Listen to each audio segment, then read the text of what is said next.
Hello guys, Erica Hargadon here, and as promised I'm going to hop on and have a chat about sleep challenges that you might be experiencing with your 11-month-old.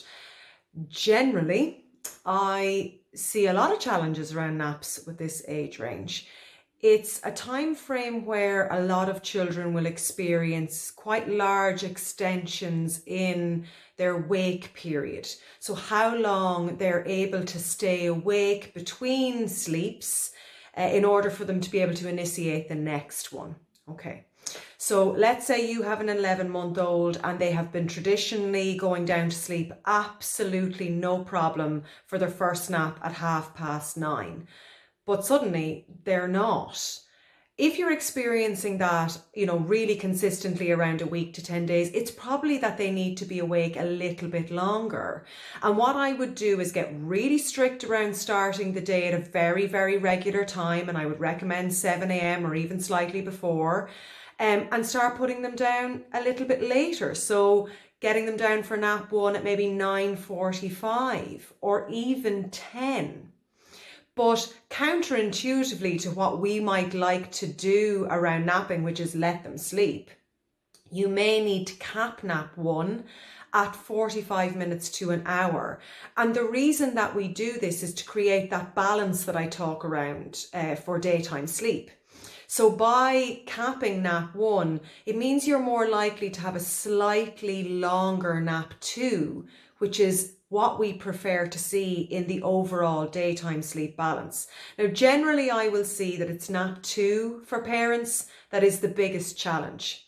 So we would have it very much in our heads, baby needs to sleep in the middle of the day and take that long sleep in the middle of the day. But for this age range, generally, that sleep isn't able to be initiated until well into the afternoon, and very often not until around 2 o'clock. So you can see that I'm talking about a bit of clock times here. So you're looking at nap one maybe falling at some point between 9:30 and 10, and nap two probably not landing until about 2 o'clock. So you've got quite a long wake period between the end of nap one and the beginning of nap two, because your baby's probably able to do something like that.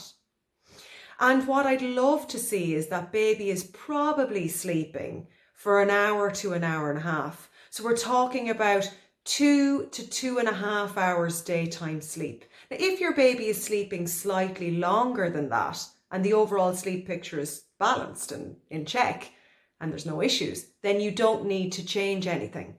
But if you're finding that they are sleeping longer than that and then they're not sleeping, they're taking a long time to settle to sleep at bedtime, or there's a lot of waking suddenly overnight, then something might need to change in the daytime sleep and you may need to reduce it back a little bit.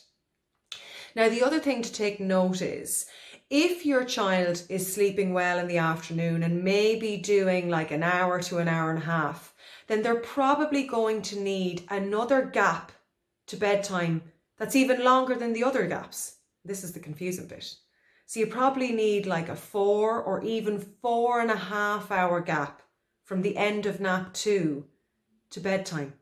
So let's say your child is awake from nap two at 3:30, then bedtime mightn't be until 8 o'clock for that child.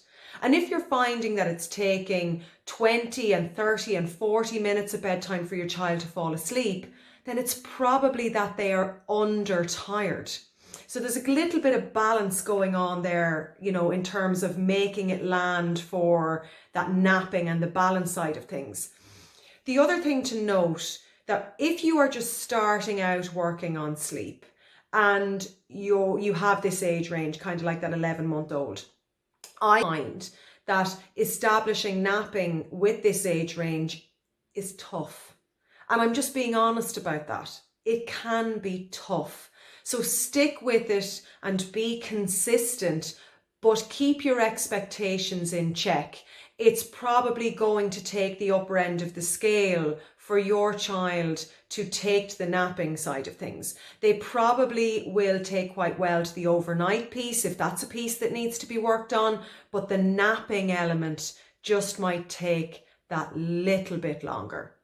So if you're looking to learn more about me, check out babogue.com. Thanks, guys.